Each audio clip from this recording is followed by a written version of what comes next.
This video will show you how to replace the base cover assembly in your ThinkPad. The process in this video will work for the ThinkPad T14s 2-in-1 Gen 2. You will need a screwdriver kit and 10 minutes of your time. Caution: to avoid damaging your device with electrostatic discharge, work on a hard flat surface. Use an anti-static wrist strap and mat, or discharge static by touching a grounded piece of metal.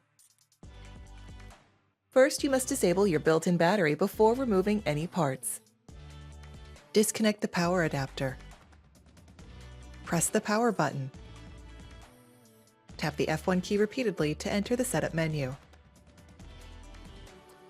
Select the config menu. Select the power menu option.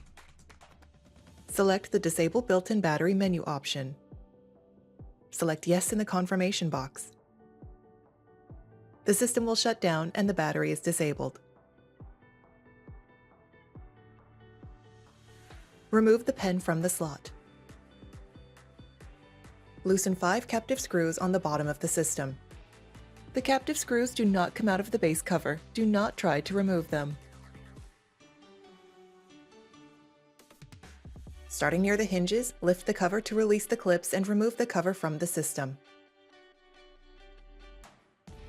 Place the cover onto the chassis, inserting the edge opposite the hinges first, and press down around the edges to secure the clips.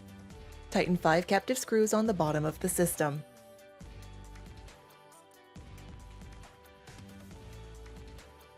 Insert the pen into the slot and press to secure.